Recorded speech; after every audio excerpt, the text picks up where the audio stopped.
Hello and welcome. You may have seen a few moments ago an attempt to launch the live stream, this episode of the podcast.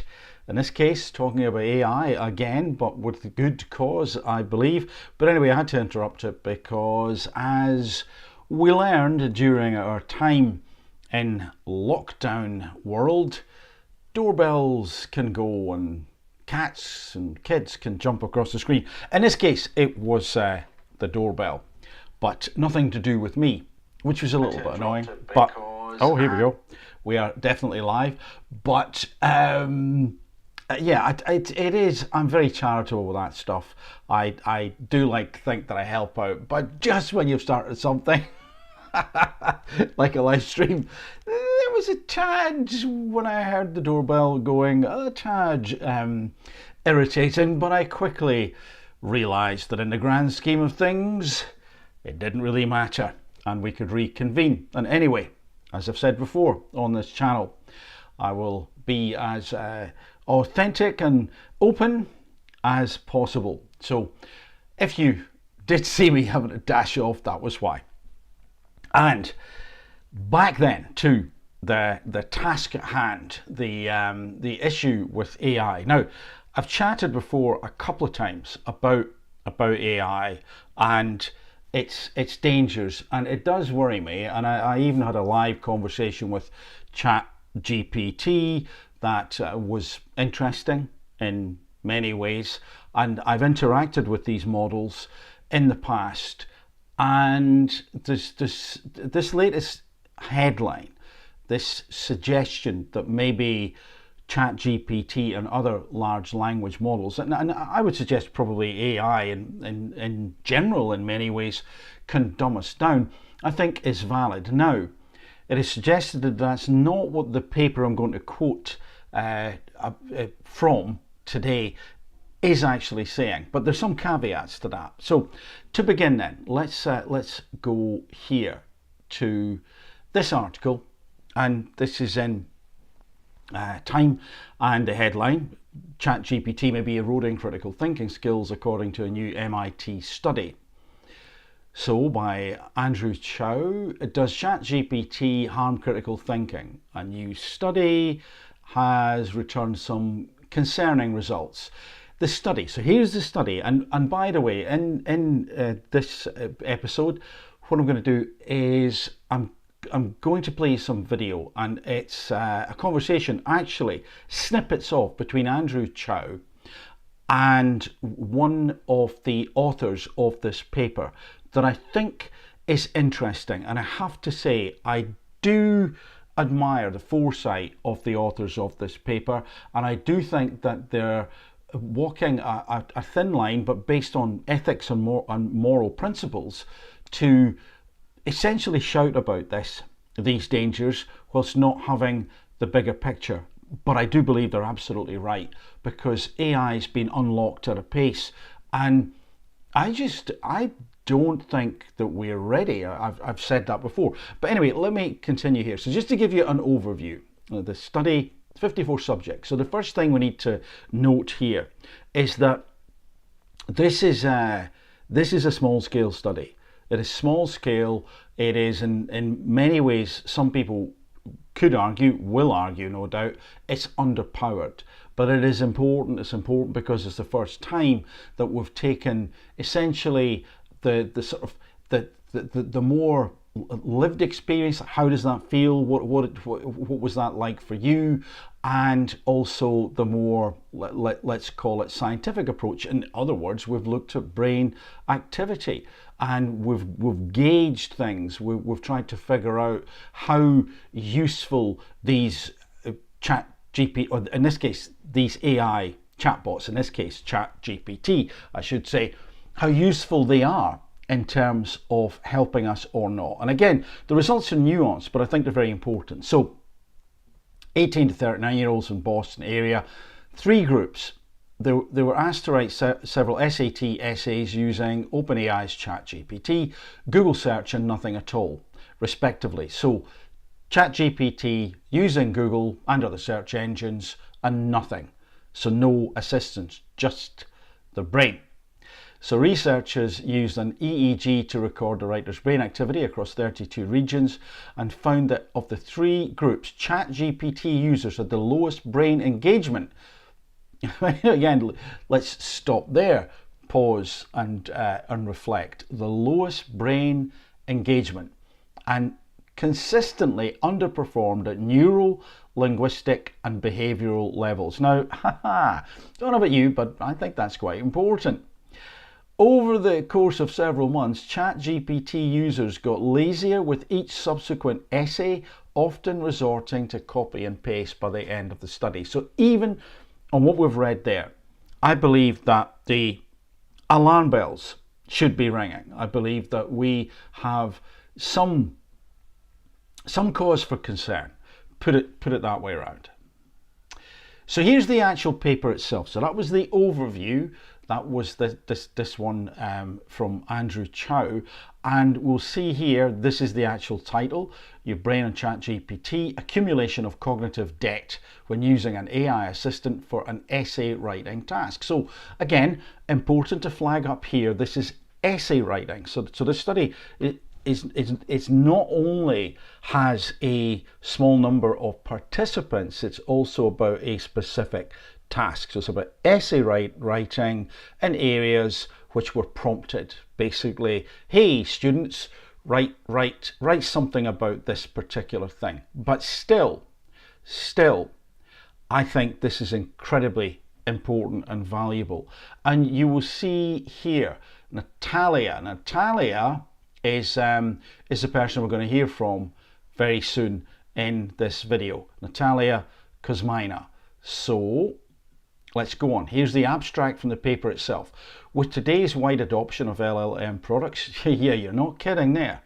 I mean, it's like so many people are using them, like ChatGPT from OpenAI. We've talked about that before.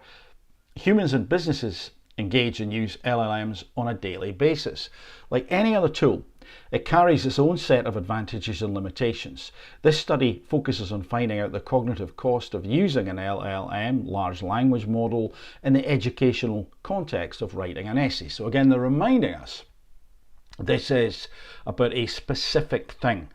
But whilst we've got to be careful about inductive reasoning, which can be extremely powerful, I think that there are enough, for me, red flags here to say we really need to pay attention to this. We assigned participants to three groups. So LLM, ChatGPT, the search engine group like Google, and brain only. In other words, they were not allowed to use any tools to assist. They just had to sit and think and then write the old-fashioned way, where each participant used a designated tool or no tool in the latter. So designated LLM, search engine, or none. But the brain, and that's an important tool, to write an essay. We conducted 3 sessions with the same group assignment for each participant. In the 4th session, we asked LLM group participants to use no tools. We refer to them as LLM to brain. And again, you'll hear about that in a couple of snippets from the interview that I'm going to play. And the brain only group participants were asked to use LLM brain to LLM. We recruited a total of 54 participants for sessions 1, 2 and 3, and 18 participants among them completed session 4. Now, this study hasn't been peer reviewed yet, and yet they've put it out early with good reason, with good cause. I totally agree with them. And one of the things that some people will point out, again, you don't have to be a rocket scientist to spot it, is that we've gone from a smallish number of 54 and then down to an even smaller number of 18 who completed session 4. So we're talking tiny numbers. However, I come back to, and the reason I'm sharing it with you is because I just think this is so important, and I believe that the research methods are very sound, quite impeccable in many ways, and I think that it is right that they put this out now before peer review, and also I think it's right that we pause and pay attention. And you hear this from the one of the authors of the paper. So to begin then, let's look at this video and listen to it. So this is Andrew. Ciao. Does your study provide evidence that ChatGPT is making us dumber? No, no, no, no. I'm so happy you asked, and you can see my excitement, I guess. We have like a huge FAQ on the website right now. The words like dumb, brain rot. So all of those words are pure clickbait because we, in our study, never use this vocabulary, and we do not show this. And we actually cannot show this with even this setup. It's just impossible. Okay, so if I pause there, which I think is important to do, you will have heard and seen, perhaps, I hope, that they didn't use dumb and they didn't say brain rot, and that's what people are taking from it. But they're taking it from it because they're extrapolating, and perhaps in a way that, yeah, could be considered to be clickbait. But I also think that a lot of people are using those terms and phrases because they want to highlight the danger of where we could be heading. And so, although quite properly we hear the researcher then they're saying, no, we didn't say that, absolutely, and they can't really, they can't pull that out of the data of that particular study because they just wouldn't show it. But that doesn't mean to say that's not where it could head. And ultimately, as we go on with some snippets from this little interview, you may well spot where the real red flags are. So let's continue. What we have shown is specifically what happens, neural connectivity, essay outputs, scoring, interviews. We put it all into perspective, and there are definitely a lot of interesting things happening. So sorry, yeah, I put this heading here. Let me go back to it if I can. So what's happening there is we're hearing that the essays are basically that's the task. Now, actually, hold on, because I'm just looking at a screen here, and I don't think that maybe you could see that particular video. Could you see it? Could you see those bits? No, I don't think you could. You may have been able to hear it. So I'll tell you what I'll do. I'll try and crack on with this. So what we want to know is how the essays turned out, and I just want to see if you can actually... So what we have observed during the first 3 sessions is that the essays were pretty homogeneous for their LLM group. So basically what it means in layman terms is they were very similar. Wording that was used, for example, a lot of specific words that were used, like names and persons, different entities, would have definitely observed this. Okay, so it looks like, as far as I can tell, in terms of the screen, I think you should have been able to hear and see that. So what do you make of that so far? What do you think about the study? What do you think about what's being said? What do you think about the dangers at this point? Maybe not that much, because we're talking about essays, as I've said, we're talking about students, we're talking about small numbers, but here we're coming on to changes in neural activity. We looked at neural connectivity. We also saw that there is actually a change when you use tools like search engine or LLM versus when you don't use any tools at all, which is in itself actually should not be very surprising, right? And a lot of studies before us actually explored this phenomena even earlier, not with LLMs, but with the tools we already had. Now, so if I can pause it there, because I think it's important to just say that she's talking about changes in connectivity. So a couple of pretty important parts in the brain are the function of a part of the brain, the functionality, and the connectivity. And the dance between function and connection makes all the difference. And so if we're seeing changes in connectivity, then to me, that's important. And as we're getting on to here, that yeah, we can see those changes when people, for example, use Google and search.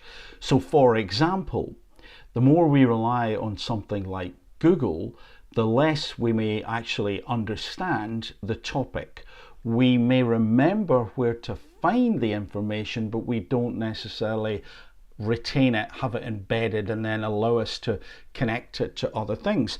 And that can also mean that what we end up doing is not getting a deeper learning. You know, one study that springs to mind is it's from a couple of years ago or so, and it was suggesting that if people typed and took notes in a lecture, wrote it on a laptop verbatim, then they didn't learn it in quite the same way as someone who physically took notes and wrote them down.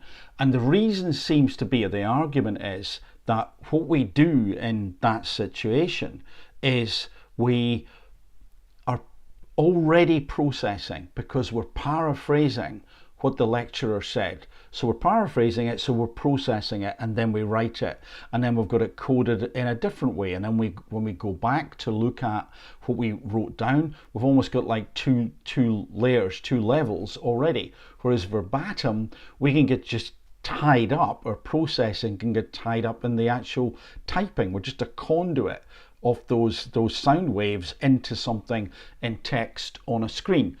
And some people say that yeah, there is an improvement for some people when they type. Of course, everybody's different. We are, you know, neurodivergent in many different ways, and that's good. But for a lot of people, they're not thinking, and just the art of writing can help us process, as I've said. And what we can, I think, glean from what's being said here is that when we use those tools anyway, like Google, other search engines, it does not mean that we have retained anything. It does not mean that we are actually aware of what we're reading in a deeper sense. And you could argue, don't have to.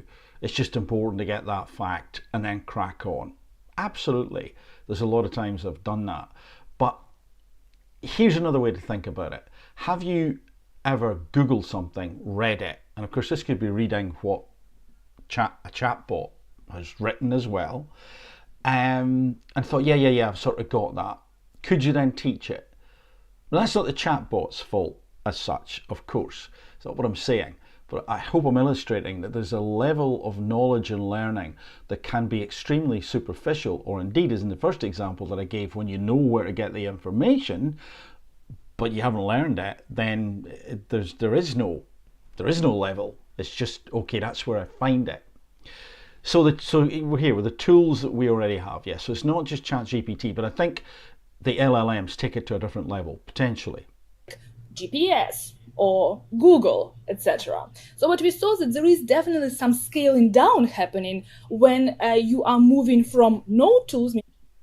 So again, scaling down. Doesn't sound good, I don't think, of brain activity. Brain connectivity systematically decreased. So meaning you're only using, well, your brain you're not using it fully, as people who were writing the essay using brain only were doing. Like you're only using your brain up to all the way to the LLM. So, you have pretty high neural connectivity happening brain only, intermediate for search, and then definitely lower for the LLM. So lower brain connectivity for LLM, and as I've said here, because we're going to get onto it, and also less engagement. Now, if you're involved in education or have been at any point in time, whether that's teaching, whether it's lecturing, whether it is facilitating, whatever it may be, you'll know that engagement is important. If you lose engagement, you tend to lose any hope of people taking on board what you want them, or hope that they will take on board. So there's a loss of hope all round, one could argue. And if you've ever sat in something that is not engaging, then it's difficult. It's difficult to pay attention. It's difficult to stay awake. So if I've got less engagement, then in my opinion, extrapolating that, taking a little bit of a leap, but not much, we've got less learning, less understanding. Over the course of several months, the ChatGPT users got lazier with each subsequent essay, often resorting to copy and paste. So they got lazier. And you may already have done this if you've used a chatbot. You may already have found yourself in a situation where you have just thought, I'm just going to cut and paste. I don't care. I've glanced at it. It doesn't matter. And that may be the case. And therefore, it may be a good tool. It may be the perfect tool for you to use in that situation. But of course, we know that people are creatures of habits and habit. So when we do that, how easy is it to get into this extremely sort of almost lethargic state where we just surface skim everything? We never really understand it. We never really join the dots. We're not engaged. We're not engaging other, literally engaging parts of our brain. The connectivity isn't there. And so I think for that alone, there's a danger. We actually let the subjects pick up from the essays that were not new to them, but actually the essays they had already written about. So something you have already written from those previous 3 sessions. So that was an experiment. The results of this switch showed something surprising. The people who had been in the brain-only sessions for the first 3 essays performed even higher with ChatGPT. So we actually, in the end, being, again, very careful with any speculations, do say the timing of introduction might be extremely interesting and potentially important to explore in any future studies. So, if you think about it, that makes total sense, doesn't it? So if we consider that ChatGPT and other tools of that ilk are there to assist, to simply fill in some blank in terms of a bit of information and do it incredibly quickly, then they could be useful. Because if we have thought things through, if we've considered it, if we have cogitated, ruminated and reflected, then not only are we more on top of the subject and the complexity and the subtleties and nuances of it, we're more likely, therefore, not to be reliant on these systems, and I really don't think we should be at all, and more likely to, well, ask it the right questions, as we'll see. And if you've ever used one of these chatbots, and it's a subject area you know about, you will know also that you can fine-tune the questions. You can spot also when there's flannel and nonsense. You can also spot when it's not accurate. You can spot when something's missing. You can spot where what you're being given is so surface level it's practically untrue.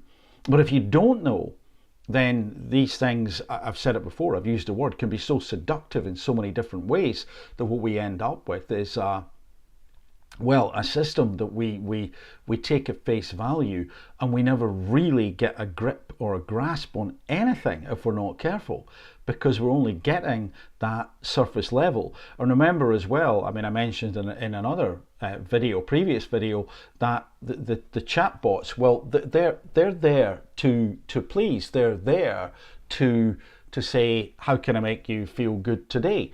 So unless we can challenge with the right questions, unless we can challenge the veracity, unless we can ask it in the right way, prompt it in the right way to go deeper or look at it from a different angle, then we're beholden to what we're being given if we rely on these things and if we allow them to do our thinking for us. And we really must not do that, particularly when AI kind of writes AI and these tools are moving at a heck of a pace. So what I've said there in that slide is, to once you've thought about something, considered it from different angles, ask the right questions, put the right prompts in, and get information that you can slot into what you already know. And in that sense, it could be useful. It is, of course, incredibly quick. So let's move on.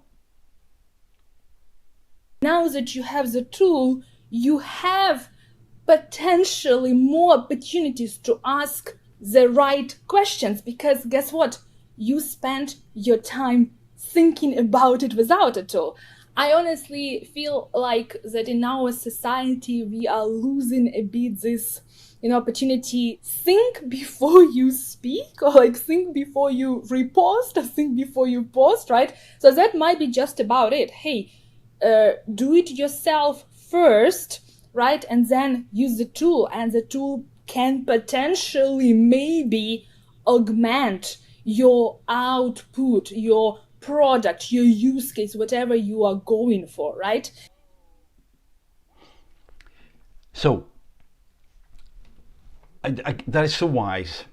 It's so wise. I wanted to pause there before we go on to the next part, because essentially this idea of just stop, think, pause before you post, before you repost, before you say something, before you think you know the answer, before you go and take what's being given to you by some machine. Think, pause, reflect. So important, particularly in the so-called fast-paced world that we find ourselves in, that we've actually had for quite some time, of course. And that need to slow down, that need to reflect, that need to step back and consider. Because if we're moving at pace, do we really have time to consider all the angles? Do we really have time to consider the implications of what we're doing? That, to think of it, consider it from a philosophical perspective, to consider the moral implications, to consider the ethical implications, to consider the knock-on consequences that perhaps at first glance are not obvious. If all we're doing is batting backwards and forwards with these devices, then my goodness, we're going to find ourselves potentially in a right mess, and more beholden to them, which I think is a ghastly thought. It is a frightening thought. How on earth, why on earth would we do that? We're moving way too quickly. So that advice about pausing and thinking is I think it's so, not only is it wise, but it is so much of its time right now. It is more important than ever. Then what I'm saying here is this. As I've mentioned already, the paper itself, small sample size, it's limited to writing essays. Why then release it before the peer review has taken place? Because, you may have read about this or heard about it before. People say, oh, it's not even been peer reviewed. They released that, and that's sometimes a way of trying to rubbish something. So the authors of this paper have really good reason, and I think that, well, let's hear some of it directly. Yeah, so given the limitations of your study, why did you feel it was so important to put it out before, preprint? With this unprecedented speed of release of these tools in all aspects of our lives, education, workspace, etc., in 4 to 12 months, right, where reviews usually take place, some actually couldn't take up to 2 years. It might be just late. We will end up with some, GPT kindergarten, some other things without proper data. So why do we need to move very fast and break things so fast in our own backyard when let's just actually explore this, right? Let's have more data. And super secret, it doesn't even need to be brain data, right? Let's just test it. Hey, without, does it make a difference? Does it make a change? And more importantly, include all opinions that would matter. Yeah, and you see there that I've put up consider children, because, and that's what we'll come on to, because that's ultimately, I think, one of the canaries in the coal mine that we don't want to use as a canary in the coal mine. And I'll explain what I mean in a moment. But if we consider what we heard there, hold on a second. We're putting this out there. We're publishing this paper before it's peer reviewed, because we need to try and get ahead of this things are moving at an exponential rate. It's almost like Moore's law in terms of AI. Perhaps it's steeper than that. It is scary, and this idea. But you maybe heard the word or saw it on the subtitles. Kindergarten. So what are we doing? Before we know it, it's going to be, oh, we need AI for this, AI for that. If you look on platforms like YouTube, then you'll see, you know, these sort of strange adverts. You know, there's one that keeps on popping up, which I'll paraphrase, and it's something like, you know, why kids today are, you know, they're age 25 and they're making £5 billion a moment using AI. What you need to know is this, and how you can do it as well. And, you know, it's a bit like the gold rush, and people will jump on the bandwagon, and some people may be quite successful, but I think slow it down. You know, less AI in terms of content, less AI in terms of videos, less AI in terms of interaction. Use it as a tool when you understand what you're talking about. Speak to other people, speak to real live people in person if you can, if not face to face, online. And the AI stuff in whatever form is a tool. That's it. That's all it is. Treat it as such and put it back in the box when you're finished with it, and don't rely on it for everything at all.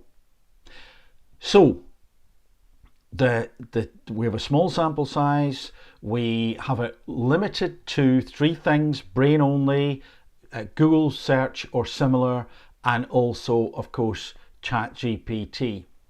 And yet, from that small sample size, we can see that it's doing something in terms of connectivity and engagement, and we can see that it is, if there is a benefit, the benefit is really only when we've thought about it and then we use it in terms of an essay. But remember what I said about the lecture theatre. When you write it down, you've got that level of processing going on that certainly for some people I think works and means that they understand something at a slightly deeper level. And for me, that's kind of equivalent. I know it's not quite apples and apples, maybe apples and oranges, but it's kind of equivalent to saying, hold on a second, I've written this essay 3 times and then I'm going to use ChatGPT.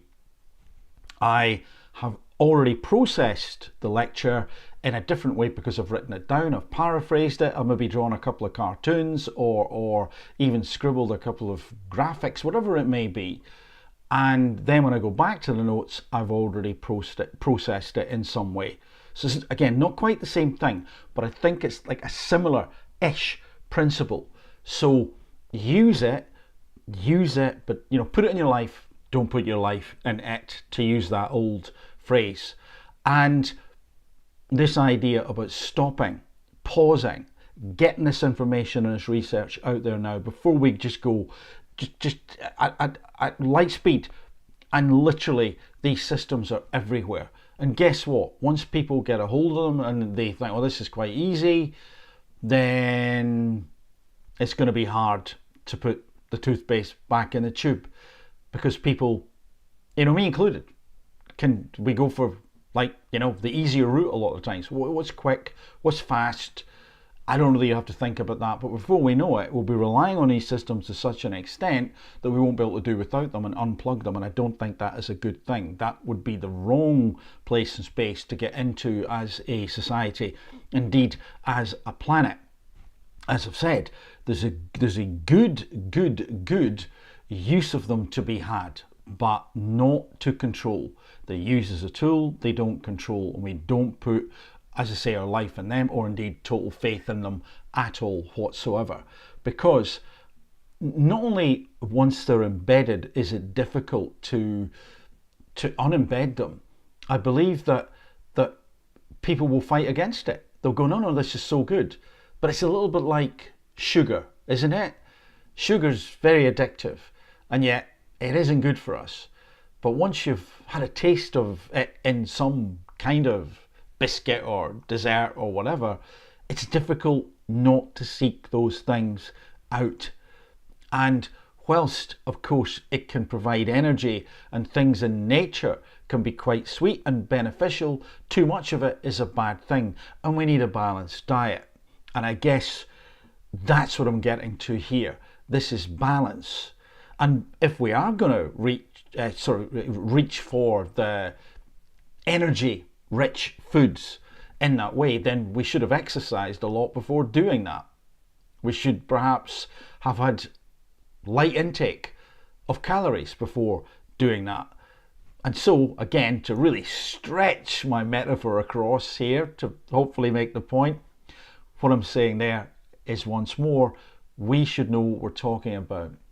We should have done the thinking, or have people who are experts doing the thinking, and not just say, I'm going to reach for the sugar, the quick fix that makes me feel good, the chatbot, in this case ChatGPT. Hey, I'm an expert in. No, unless you are an expert in it, you're probably not an expert in it, having read what ChatGPT or other chatbots have written down, or indeed said out loud in that very, very, very seductive and helpful manner.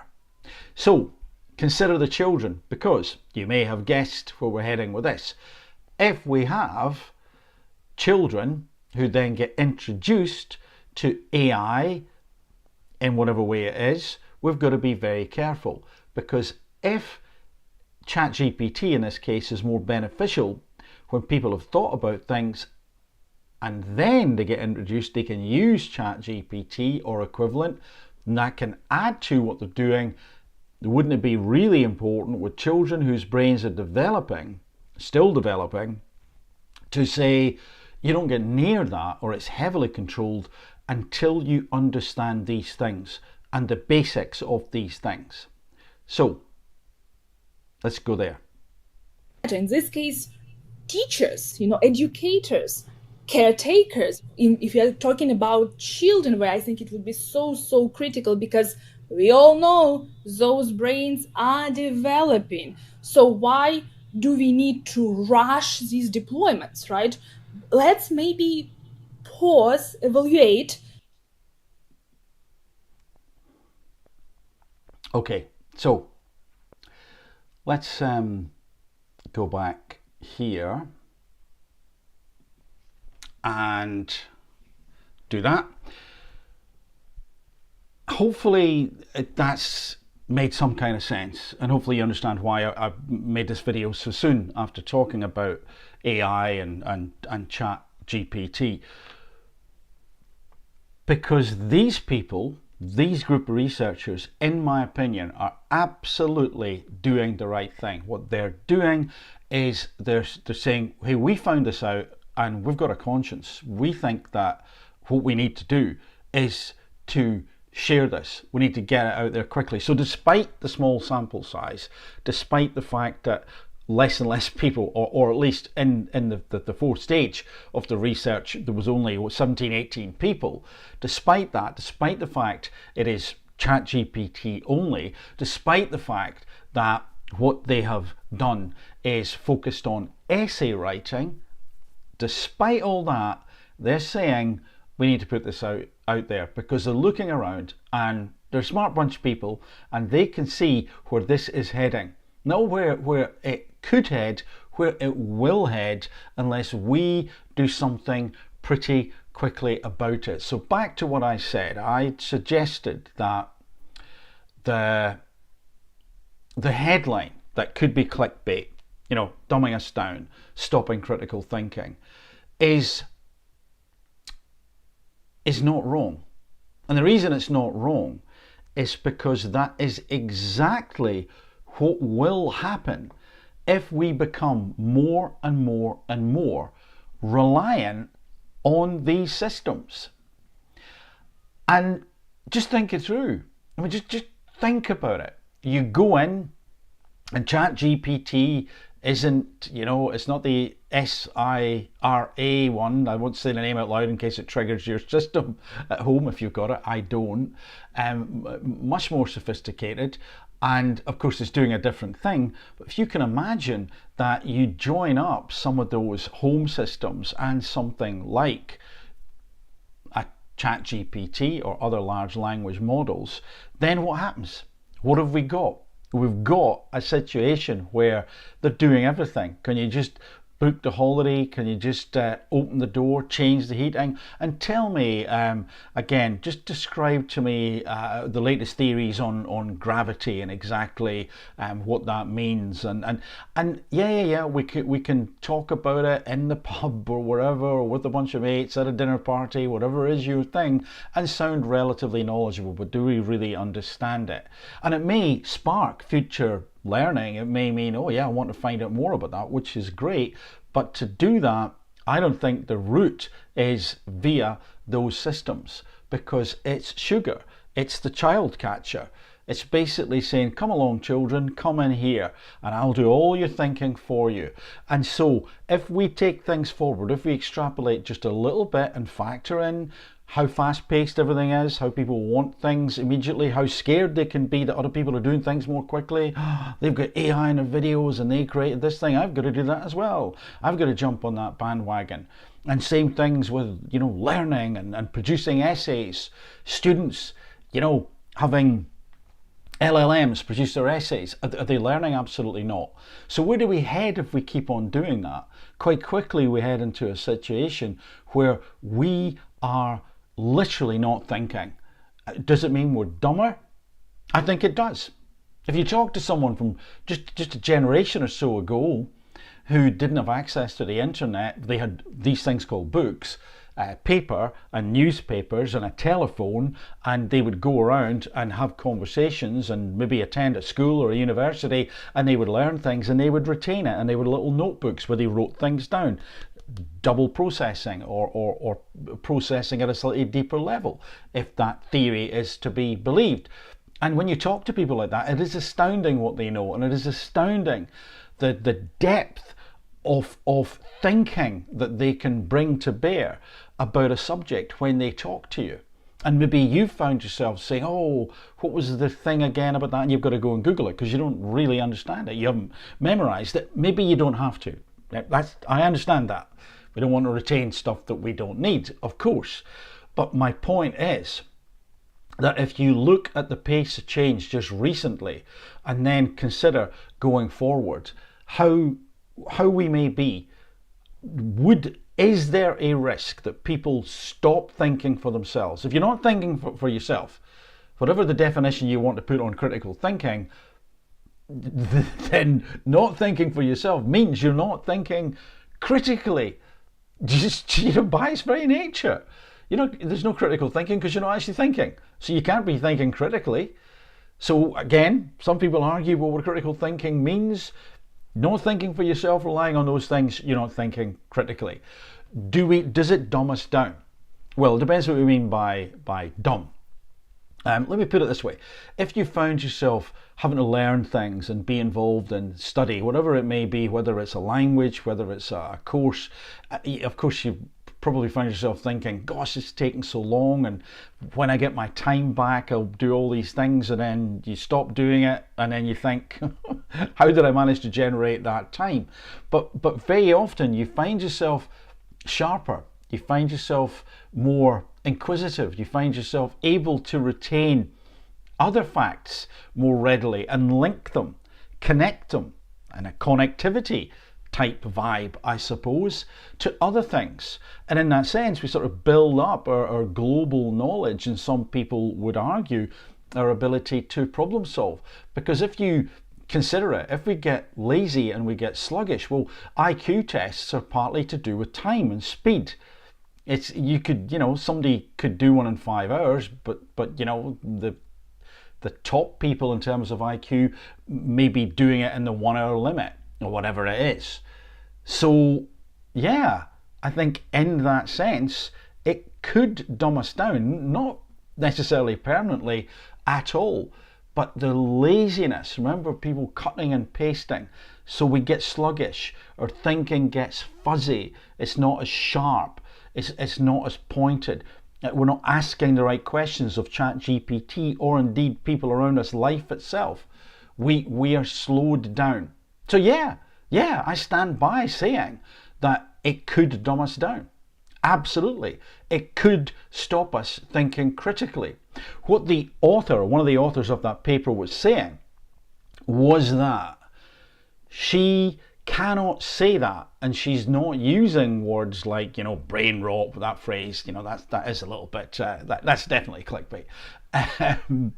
But the reason she's saying it is because that's not what the study was looking at. She's sticking within the parameters of a small scale study, saying it's about writing essays, and what we found is that people who got used to an LLM, a large language model, they got lazy and cut and paste things.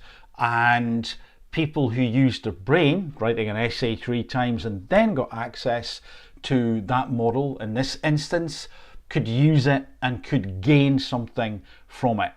And that's all she can say. But can we extrapolate? Can you extrapolate? I'm sure you can. And I hope you get what I've been saying here, because I do believe it is important. What's the answer? The answer is what that researcher said. The answer is that we need to slow it down. The answer is that, in particular, the first thing we should do is make sure that whatever, if anything, goes near children is really thought through, and they need to understand the fundamentals and the basics before they go any further. And in my opinion, although I can see where the temptation would be, in the absence of a teacher, yeah, we can do things remotely and there can be computer programs, and obviously there is an opening for a large language model. I can see that, but the default should not be that. The default has to be a person. It has to be, because AI is not ready. And at the moment, here's the scary thought: will it ever be ready? Or are we looking at a runaway train? Without switching them off and starting again, do you think that will fit with the business model of some of these companies?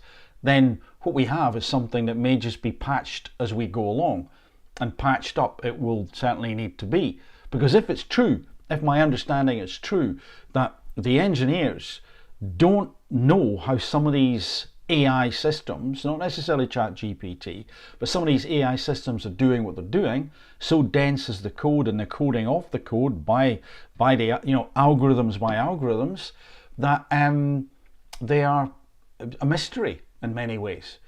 So I don't want to paint a dystopian, frightening future for us. But what I do want to say is that we should pay attention to those researchers, and pay attention to what we just heard, and pay attention to the alarm bells that some people are ringing, and say, let us put the brakes on this and put the legislation on it and slow down. Because where are we actually heading anyway? Are we getting an answer more quickly? Most of the time, for most of us, it doesn't ultimately matter. There is no material difference to that delay from us reading something and maybe learning it properly, as opposed to getting something immediately most of the time. And I appreciate sometimes we do need that speed. Anyway, that's what I thought I'd share with you. I'm not sure if that live went out or is going out okay. If you are watching and listening, thank you very much. And if you're watching and listening in terms of the recording, thank you very much. If you've listened this far and you are a subscriber, thanks a billion. Really appreciate it. Makes a huge difference on the platform. I'm still hoping to get to my magical level so I can do some other things on this platform and open some things back up. So if you know someone who might be interested in these videos, in this video, please share. And if they would like to subscribe, please subscribe. And we will move onwards and upwards on our journey through this life, learning as we go. I know I certainly am. Anyway, I cannot see any questions or things. Busy time of the day for a lot of people, I think. It is possible I also still haven't found a switch to turn on chat. I've got a box here that should show me, but I may have had to set that before I went live. But I was in a bit of a hurry because, as I mentioned at the start of this one, I had already had to stop after about 30 seconds to answer a doorbell. Anyway, For the moment, from me, bye for now.